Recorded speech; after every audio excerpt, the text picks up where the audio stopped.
गुरुर्विशो गुरुर्देवो महेश्वरा गुरु साक्षात परब्रह्म तस्मै श्री गुरुवे नमः।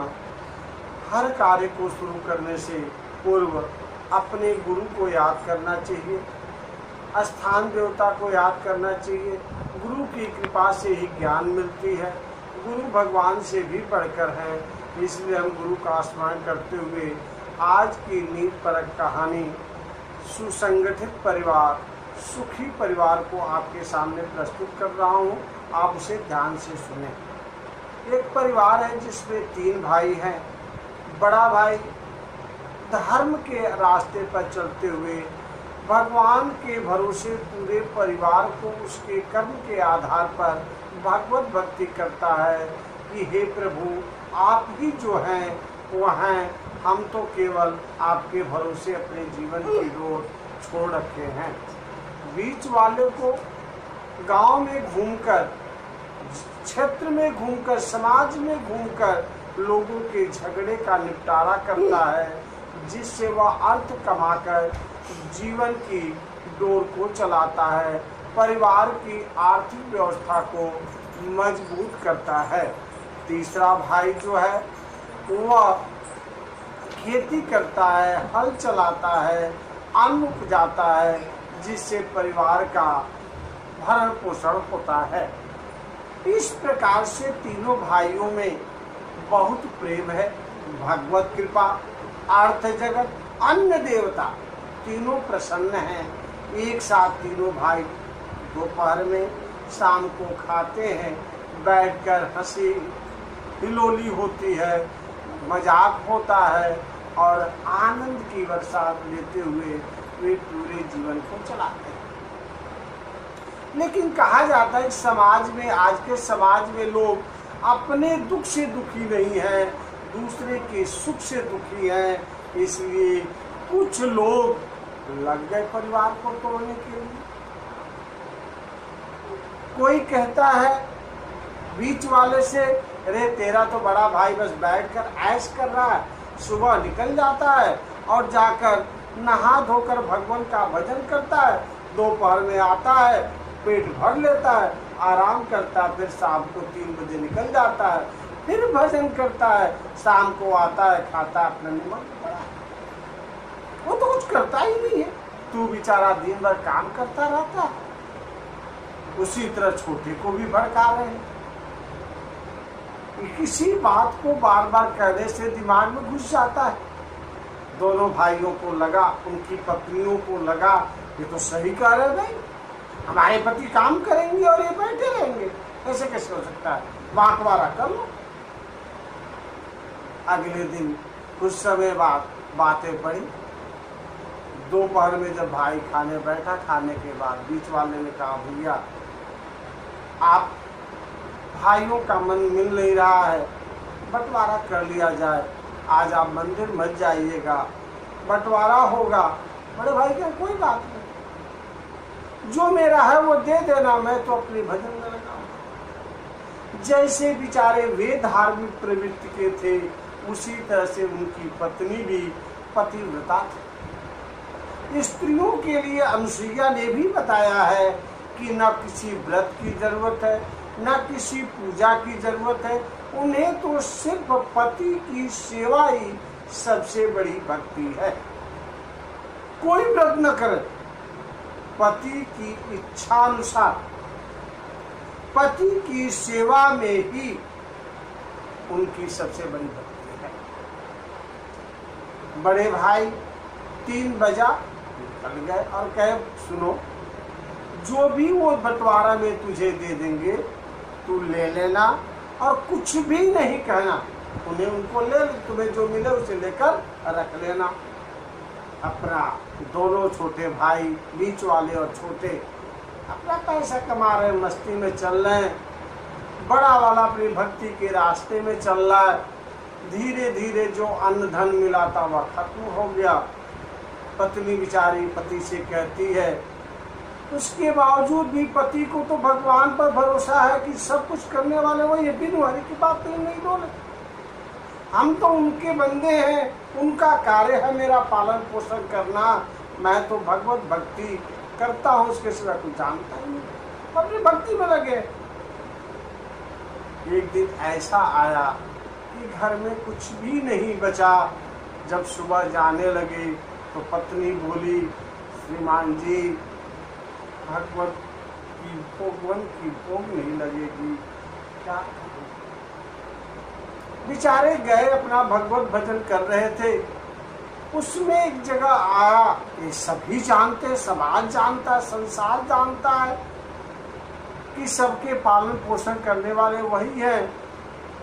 उस पंक्ति को जब वो पढ़े, जैसे श्री कृष्ण ने इंद्र से कहा कि भाई हमारा कर्म सबका देखभाल करना है, हम उनके पालन करता है, जाको राखे साइया मार न सके कोई, तो हमें रखना है उनको, ये हमारा कर्तव्य है। तो जब इस प्रकार की पंक्ति को पढ़े तो उठाकर उसको उन्होंने मिट्टी रख दिया। ये पंक्ति गलत है। जब मैं आपका हूं और आपके भोग लगाने के लिए मेरे पास अन्न नहीं है, क्या करूं? उस बंदे का विश्वास डोला, और जब ही उसका विश्वास डोलता है, भगवान उसके घर लड्डू लेकर पधारते हैं, दरवाजा खटखटाते हैं। उनकी पत्नी निकली, कहे गुरुजी कहाँ है? कहे गुरुजी तो पूजा पे कहे भी आएंगे।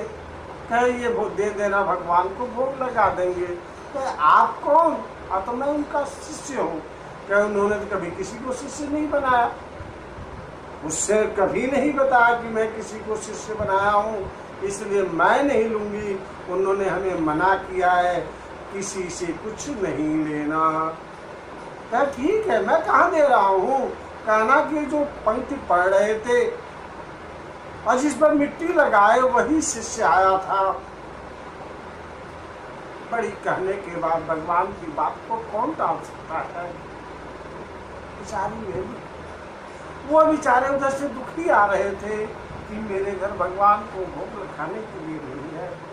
जब दरवाजे से अंदर हुए, भगवत की कृपा से भगवान के हाथ का स्पर्श मिठाई घर में था, उसकी खुशबू ऐसी फैली थी कि वह मोहित हो गए और कहे भाई घर में मिठाई महक रही है, ये क्या बात? पत्नी बताई कि जब आप पूजा कर रहे थे, जिस श्लोक पर आपने मिट्टी लगाई वही आपके भक्त आए हुए थे। बेचारे रोने लगे, कहे तू कितनी भाग्यशाली है कि भगवान का दर्शन कर ली, और मैं कितना अभागा हूँ कि एक दिन भोग नहीं लगा पाया, तो मुझे भगवान से विश्वास हट गया, मैं भगवान का दर्शन नहीं कर पाया। वे उसी समय भोग लगा कर रख दिए और निश्चय किए कि दोपहर रात का भोग उनके सामने ही लगेगा, यदि वो आएंगे तभी लगेगा, अन्यथा नहीं। फिर अपना 3 बजे गए, भगवत भक्ति करके शाम को आए और बैठ 11 बजा, 12 बजे रात के बाद भोग नहीं लगता। 11:30 हुआ। जब उस 11:30 हो गया, उनकी हिम्मत डगमगाने लगी कि भगवान मुझे अविश्वासी पर, तुच्छ प्राणी पर प्रेम नहीं करते, लेकिन भगवान अपने भक्त को तौलता है, जिसका मन मंदिर साफ होता है। भगवान हर समय उसको अपना दर्शन दिखाते हैं। और भगवान आए और आकर उन्होंने दरवाजा खटखटाया, और खटखटाने के बाद गए, खोले, जाकर ये बड़े भाई और पत्नी दोनों भगवान के चरणों में गिर पड़े। भगवान कहे नहीं, चलो भोग लगाओ, और भोग लगा। इस प्रकार भगवान से प्रेम करने वाले को बड़ा कष्ट जरूर होता है, लेकिन बहुत अधिक भक्ति मिलती है, परमानंद मिलता है। और इस प्रकार दोनों छोटे भाई धीरे धीरे करके गरीब हो गए, और जब इनको भगवान का दर्शन हो गया तो इनके घर धन की वर्षा होने लगी। बेचारे सज्जन इंसान थे, इन्हें धन की क्या जरूरत? जितना धन मिलता था सुबह ये बांटते थे। भिखारी इनके दरवाजे पर आते थे और भगवत भजन करने से पहले ये जितना भी धन मिला रहा था सब बांट। एक दिन देखे कि इनके दोनों भाई भी लाइन में खड़े। इन्होंने कहा भैया ये क्या कर रहे हो? कहे भैया घर में कुछ भी नहीं। कहे क्यों?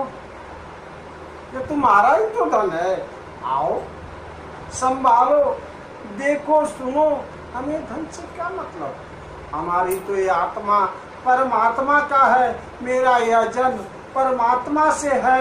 यह प्यासा हुआ परमात्मा, ये प्यासी हुई जिस प्रकार से हर जल का बिंदु समुद्र में समाहित होकर अपने अस्तित्व को बनाए रखने के लिए तरसता है, वैसे ही मेरी आत्मा उस परमात्मा में समर्पित होने के लिए तरसती है।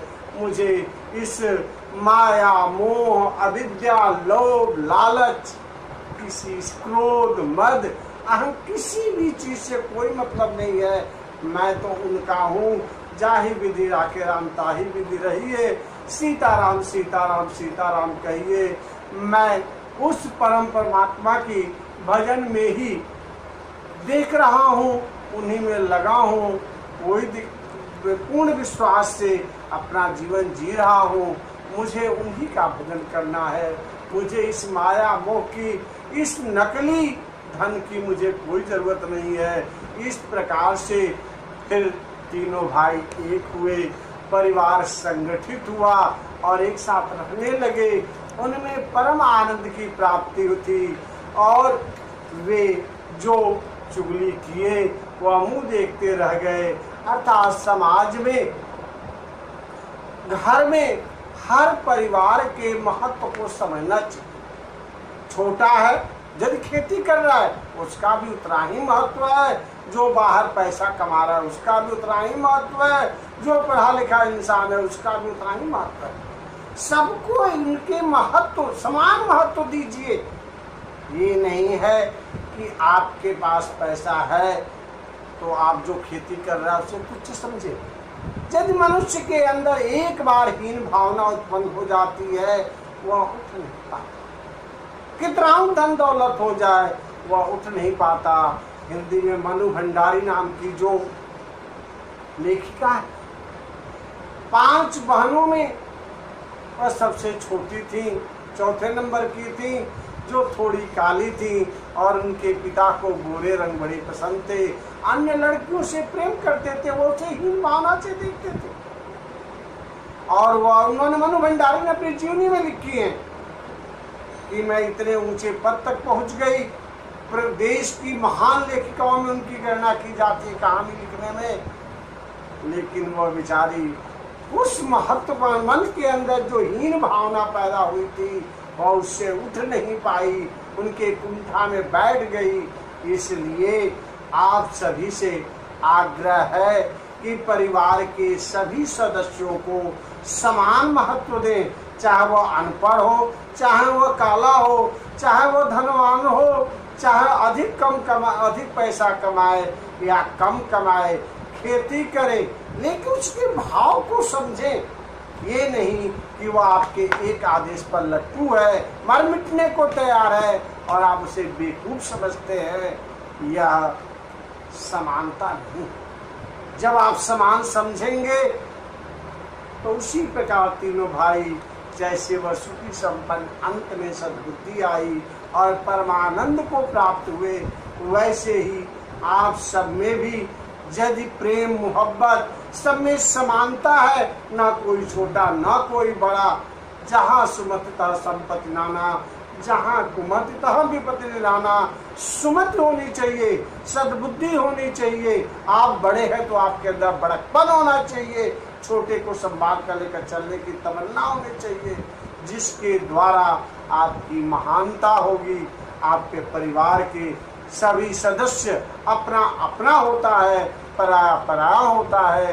पराये ने घर को तोड़ा लेकिन अपने को दर्द होता है जब उसका हाल करता है। इसलिए सबको, एक परिवार के सभी सदस्यों को आप समान महत्व दें, सद्बुद्धि दें। यदि उसके अंदर कोई कमी हो उसे बताएं, नहीं भाई, नहीं बेटे, नहीं भतीजे। सभी सदस्यों को आप समान दृष्टि से देखते हुए उनके महत्व को समझें।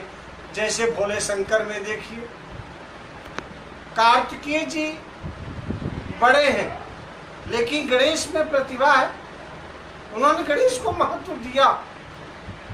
और शंकर जी भी माने, पूरा परिवार हमेशा सुखी रहा है, उनकी कृपा से सब सुखी है।